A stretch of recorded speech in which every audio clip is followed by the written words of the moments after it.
If anybody wasn't sure about whether or not Studio Wildcard and Snail Games are really all that different, if my last video didn't convince you or something, I think that you'll be very interested in what I came across here, which is the Glassdoor reviews of Studio Wildcard employees and Snail Games employees about what it's like to work at these companies. I was kind of blown away, actually. Yeah, especially the Snail reviews.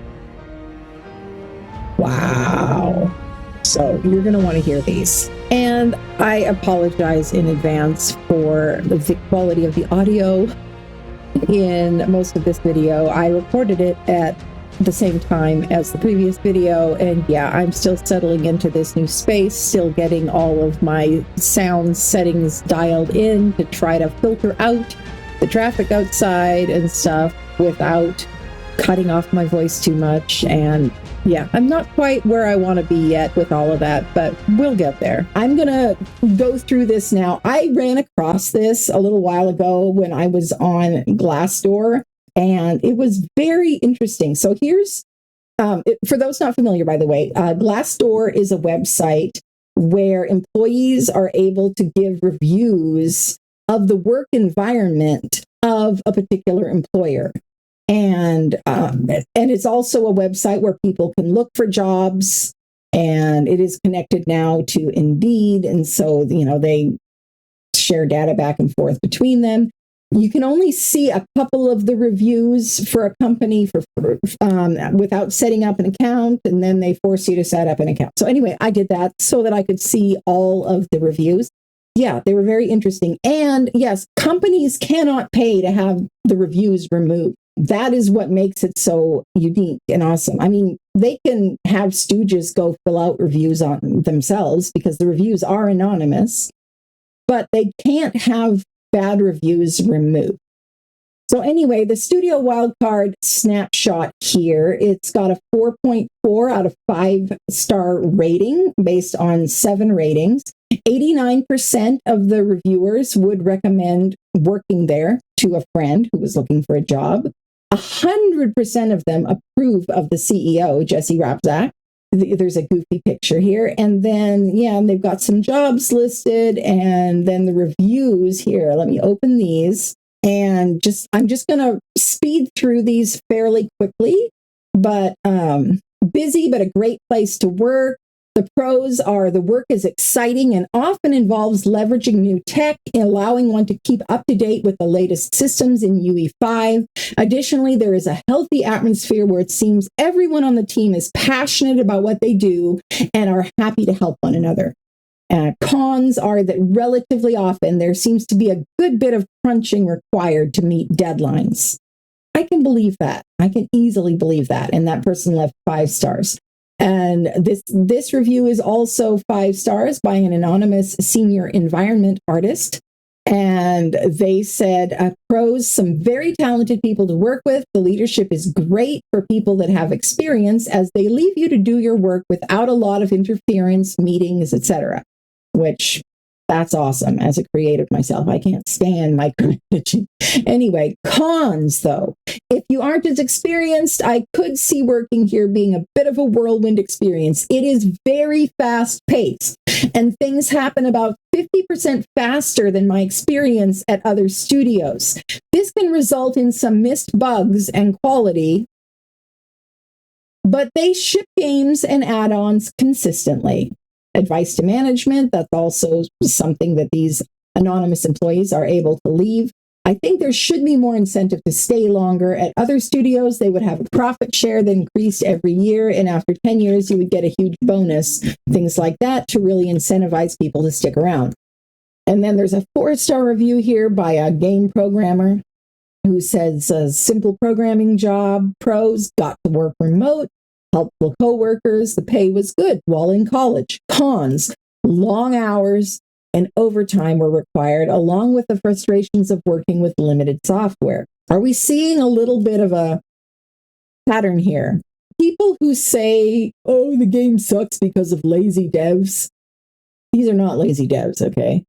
These are people working incredibly hard in an incredibly fast-paced environment, putting in a lot of overtime, trying to meet crazy deadlines. And then we've got a 5-star review here that says cutting edge and collaborative from an Unreal technical director. They said pros, working right at the bleeding edge of Unreal cinematics. Cons, a little too chaotic at times. I can believe that. And another 5-star review from a technical game designer. Great atmosphere and good benefits. They say small family atmosphere. Everyone knows everyone. Cons, crunch and weekends happens, but over the past 2 years, it's been nearly eliminated. 401k exists, but is not employer matched. And I should also add, these are in order from newest to oldest. So the first review that I read was from 2025. Then there was one from 2024, and these are from 2021. So this has been a long-standing pattern going back quite a while. We don't have anything more recent, though, than last year.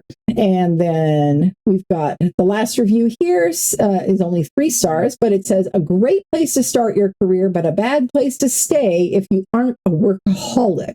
Pros, very high pay, amazing benefits, lots of swag, mountains of poop plushies. This is from 2020, by the way. Flexible hours outside of crunch, fun company events, a big PAX booth with giant dinosaur statues. You get to work on a very successful IP with a massive player base, and dinosaurs are rad. So yeah, those are some pretty cool pros. But then cons. These cons apply primarily to the design/programming departments. Creatively stifling, profit-driven, high-level decision-making, extreme crunch, 6-day weeks for months at a time leading up to release, can often be a highly frustrating work environment in terms of feeling heard and valued, and management makes the same mistakes repeatedly. Company communication is often sluggish and inconsistent, especially when it comes to major design and date changes. Internal meetings and reviews can and often do happen very late at night or on weekends and last for hours. And their advice to management is to trust your developers. You hire talented devs for a reason. Ignoring the advice of people under you defeats the entire purpose of making games as a team. Better time management. Our internal design/programming meetings and reviews are often repeatedly delayed, and said delays are often usually poorly communicated, disrespectful to people not to treat their time as a valuable resource, better communication of decision-making. Unfortunately, the average human is not psychic, and learning about decisions that affect your work long after they are made is almost always frustrating. So I would suspect that they must have worked on these things, since the worst review is the oldest one, and all the more recent reviews are 5 stars. So I'm assuming that their work environment must have improved over time. But so there we go for Wildcard. It's a bit of a mixed bag, but overall pretty positive, except that it is very chaotic, very fast paced. And crunch time can involve working a lot of overtime. So now let's take a look at what it's like to work for Snail Games. Snail reviews. Companies can't alter or remove reviews. 2.1 stars. 12% would recommend working there to a friend. Only 12% approve of the CEO, Jim Tsai. Only 6% have a positive business outlook. That's pretty wild, if you ask me. This one does have a very recent review from July 21st, 2026. And this is, by the way, out of 19 reviews. So there are more reviews here than on Wildcard. But the first one here, the most recent one, says, worst job I ever had. Pros, their paychecks clear on time. Well, yeah, that's important. Cons, everything else. Leadership is horrible. The CEO is clueless and verbally abusive. The CFO is the most incompetent person I've ever worked with. Wow. Advice to management, sell the company. It's a bit different than all the Wildcard reviews. I would agree with that, though. Yes, please sell Wildcard to some other publisher, please. Another review here from July of 2025. Do not work here. 1-star review. Pros, temporary pay until better job comes along. Cons, their claims of work-life balance are BS lies. They will lay off and fire people who work there 40 hours a week and go home. They will only retain employees who spend every waking moment at their desk. Your life and health are not valued here. The CEO changes their mind every 3 months, demanding all staff change the following. Launch dates pulled forward. Game forced to add new characters / game element weeks before launch. No bonuses. You will never receive a review. CEO will require employees to download their side project softcore porn apps and create accounts and pay real money to inflate the user numbers. That's got to be illegal. Seriously. And the CEO will use AI tools in every possible effort to replace your job. Staff will always be laid off before launch.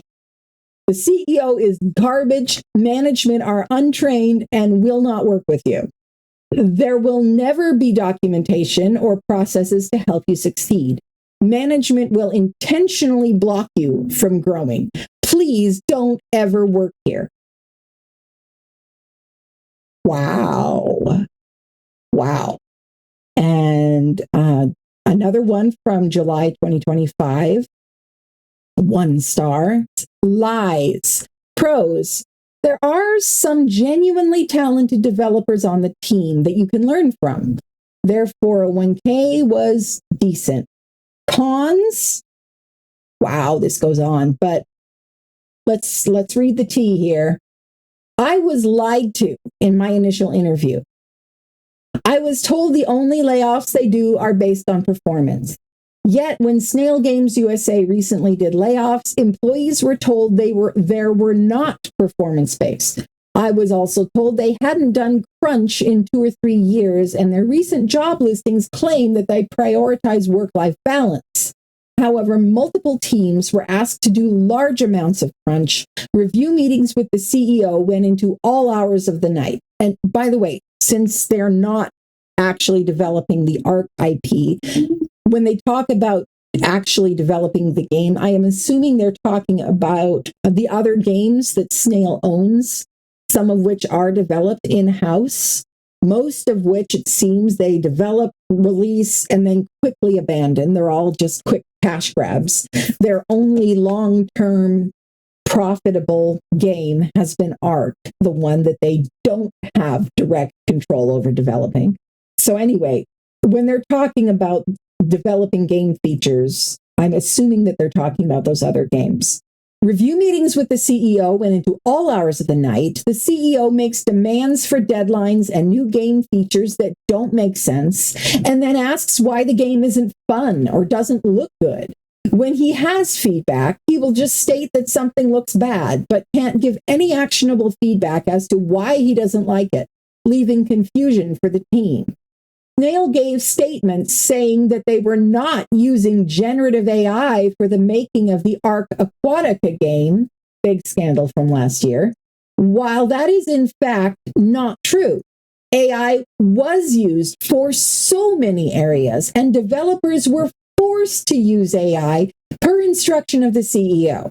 To be clear, generative AI was used in the development of the game time and time again, from concepts to actual assets, not just in the original trailer. So, yeah, this is why, as soon as the trailer for Arc Aquatica came out, Studio Wildcard were very fast to distance themselves from that and make clear that they had nothing to do with that. They did not work on that. Snail Games directly hired another small development company, Studio Sirens, to work on it, and apparently had some in-house people working on it too. Wildcard had nothing to do with that. Wildcard was only working on ASA and the new stuff.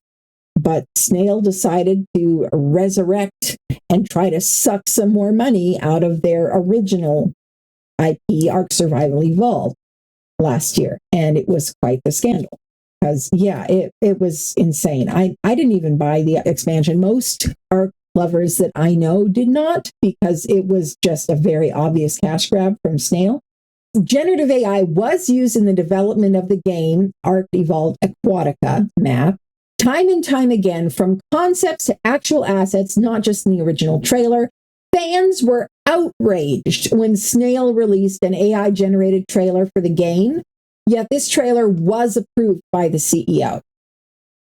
Which, yeah, they tried, when there was so much outrage, they tried to act like they hadn't seen it or something. Yeah, no, it was approved by the CEO, apparently.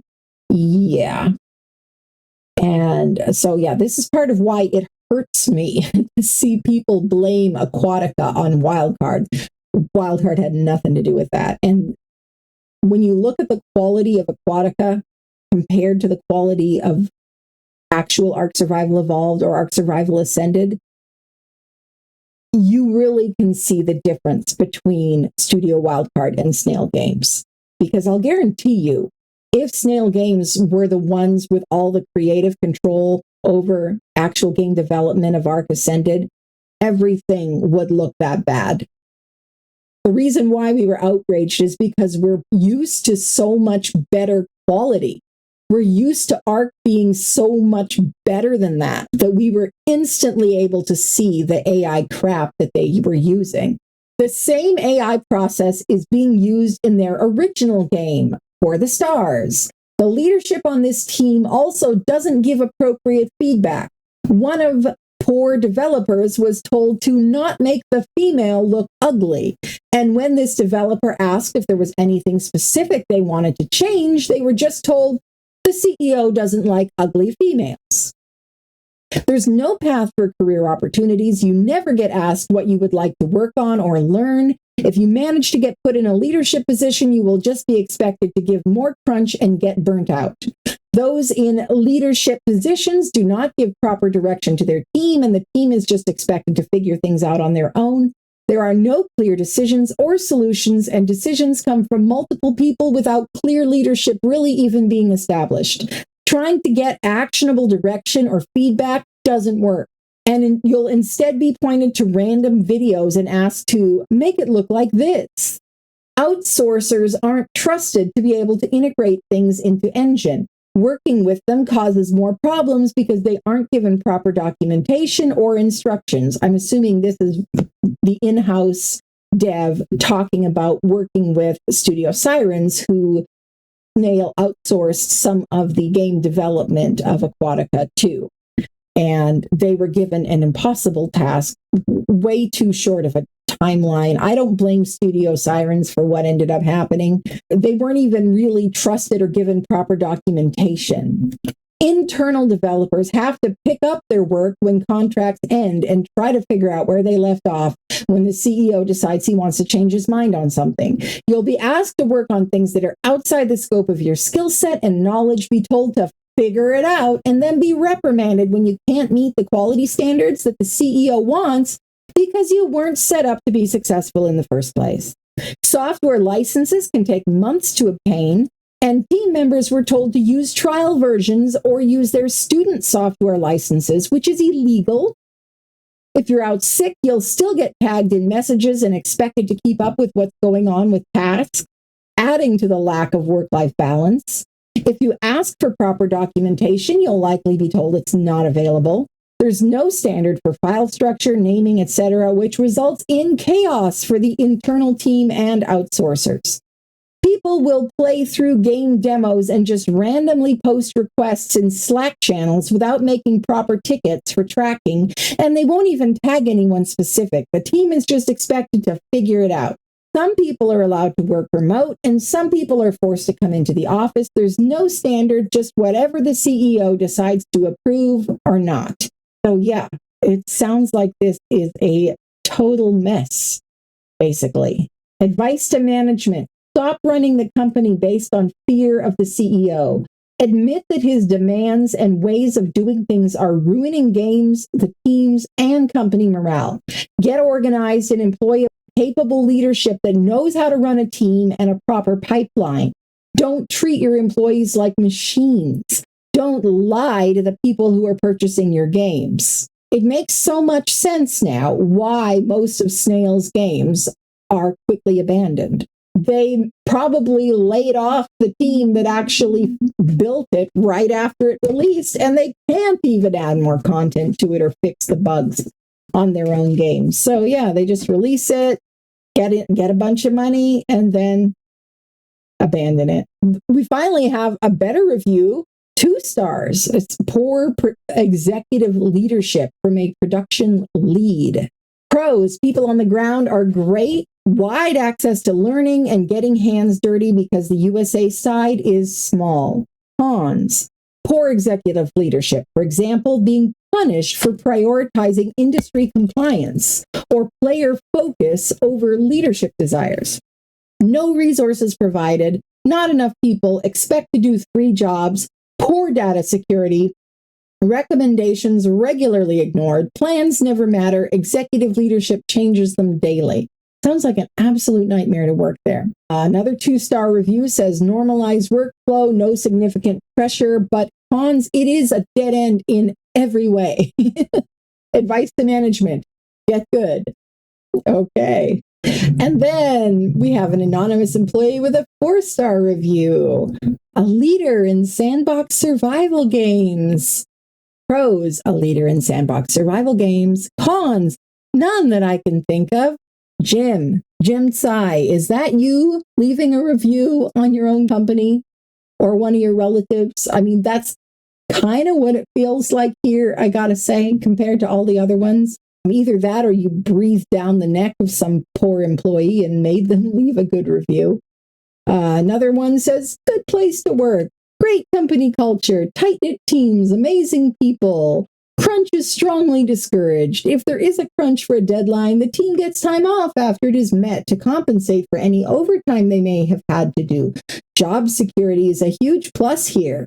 Yeah, though other reviews completely contradict that. Cons, pay is lower than average for the industry. Raises don't seem to be a priority. As mentioned above, job security is a plus, but it goes so far some people take advantage of it by doing the absolute minimum amount of work possible and are somehow still employed. While this may seem like a pro to some, it sucks having that person on your team. Yeah, those cons do seem pretty bad. And we've got another 2-star review from 2022. Fit for beginner, easy to go, cons, no personal improvement, no order. I'm not going to read the rest of these, but yeah, there's a couple from 2022 that are just wild, absolutely wild. Yeah, racist, sexist, one of the worst places I've ever worked. I'm surprised they haven't been shut down yet. Just look it up on Google. Wow. And another one says, beware of this place. And they have a long story here. I'm not going to read the whole thing, but pros, the office location was great. Cons, this place was bonkers. The relationship to HQ in China was weirdly adversarial. I was literally instructed to befriend the American employee on the team in China in order to get information from him, and was told that I was not to be transparent with him about our plans, even though we were working on the same game. It was duplicitous and honestly gross. Misogyny was also raging in this place. Male staffers from China HQ would visit, and some would not even acknowledge me when I spoke to them. Apparently, this was a female employee, a manager. I mean, they wouldn't even look at me. When I asked a longtime employee why this was, he told me with a shrug that it was because I was a woman, and worse, that I was an American woman. I was blown away at how blatant their behavior was and frustrated that it was totally normalized at this company. So, and then they've got a long story about it becoming a very, very toxic environment and being thrown under the bus. And yeah, there's crazy, crazy stories. Do not comply with salary laws. I'm not going to read all 19 of them, but If you had any doubt in your mind, if you thought that Snail Games and Wildcard were the same thing, I hope this has illustrated to you that they are definitely not, especially in the eyes of the people who have worked for these companies. Apparently, the company cultures of them are vastly different. And so that definitely does also tell me that Studio Wildcard has a degree of independence and creative control, even though the Snail still holds the purse strings, and so Snail still has that level of control. Anyway, I hope this helped. If you found this interesting at all, or if you have anything to add to the conversation or just want to say hi, then leave a comment below. I would appreciate that very much. And yeah, hit the like button while you're there, and I'll talk to you later. Have a good one. Bye-bye for now. I'm experimenting with a new to me mod that I had not used before. I was looking for one that would give me some intricate wood carvings to add some details to the structure, and I finally found one.